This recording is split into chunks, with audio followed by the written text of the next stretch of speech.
ఉప ముఖ్యమంత్రి వర్యులు పంచాయతీరాజ్ గ్రామీణాభివృద్ధి ఆర్డబ్ల్యూఎస్ పర్యావరణ అటవీ శాఖల మంత్రి శ్రీ కొణిదెల పవన్ కళ్యాణ్ గారు కాకినాడ కలెక్టరేట్లో శాఖల వారీ సమీక్షను ప్రారంభించారు. జిల్లా కలెక్టర్ శ్రీ షణ్మోహన్ ఆధ్వర్యంలో సంబంధిత శాఖల అధికారులు సమీక్ష హాజరయ్యారు. శాఖల వారీగా కాకినాడ జిల్లాలో ఉన్న స్థితిగతులు శ్రీ పవన్ కళ్యాణ్ గారికి అధికారులు వివరించారు. ఈ సమావేశంలో ఎంపీలు, ఎమ్మెల్యేలు, పోలీసు వర్గాలు తదితరులు పాల్గొన్నారు. జనసేన పార్టీ రాజకీయ కార్యదర్శి శ్రీ పిడుగు హరిప్రసాద్ గారు ఎమ్మెల్సీ అభ్యర్థిగా మంగళవారం నామినేషన్ దాఖలు చేశారు. రిటర్నింగ్ ఆఫీసర్ మరెవరూ నామినేషన్ వేయకపోవడం వల్ల హరిప్రసాద్ గారిని విజేతగా ప్రకటించారు. ఈ సందర్భంగా శ్రీ హరిప్రసాద్ గారు మాట్లాడుతూ పాత్రికేయుడిగా ప్రయాణం మొదలుపెట్టి ఇక్కడి వరకు రావడం చాలా ఆనందంగా ఉంది. రాష్ట్ర ప్రజలు ఎదుర్కొంటున్న సమస్యలపై అవగాహన ఉంది. పాత్రికేయుడిగా పరోక్షంగా ఆ సమస్యల పరిష్కారం చేయడానికి ఇన్నాళ్ళు కృషి చేశాను. ఇప్పుడు ప్రత్యక్షంగా సేవ చేయడానికి ఇది ఒక అవకాశంగా భావిస్తున్నాను. ప్రజా సమస్యలు పరిష్కరించడానికి, వారి సేవలు చేయడానికి శక్తి వంచన లేకుండా కృషి చేస్తాను. వైసీపీ పాలనలో గ్రామాల నుంచి నిధులు మళ్లింపు తప్పితే ఇచ్చిందే లేదు. నిధులు పథకాలు రావాల్సిన వాటాలపై హై లెవెల్ కమిటీతో చర్చిస్తాం.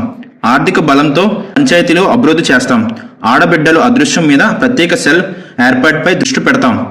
గత ప్రభుత్వం ఆడబిడ్డల అదృశ్యాలపై అసలు పట్టించుకోలేదు. జల జీవన్ మిషన్ నిధులతో రాష్ట్రమంతటా త్రాగునీరు అందిస్తాం.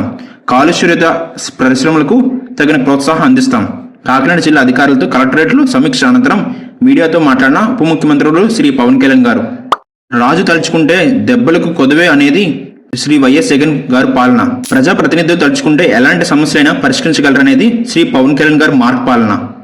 గత ప్రభుత్వ హయాంలో రాష్ట్ర వ్యాప్తంగా 30,000 మంది మహిళలు అదృశ్యమయ్యారని ప్రతిపక్ష హోదాలో శ్రీ పవన్ కళ్యాణ్ గారు ఎంత గొంతు చించుకున్నా ప్రభుత్వంలో చలనం రాలేదు.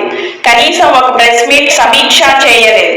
కూటమి ప్రభుత్వం వచ్చిన తర్వాత ఓ తల్లి తమ కుమార్తె మిస్ అయ్యిందంటూ ఉప ముఖ్యమంత్రి వర్యులు శ్రీ పవన్ కళ్యాణ్ గారికి మొరపెట్టుకున్న తర్వాత ఆయన సూచనలతో పోలీస్ యంత్రాంగం కదిలింది. ఈ కేసుపై ప్రత్యేకంగా దృష్టి నిలిపి ఆ యువతి ఆచూకీని జమ్మూలో పోలీసులు కనిపెట్టారు. దీంతో ప్రత్యేక పోలీస్ బృందం జమ్మూ వెళ్లి యువతిని రాష్ట్రానికి తీసుకురావడంతో కథ సుఖాంతమయ్యింది. Thank you. Goodbye.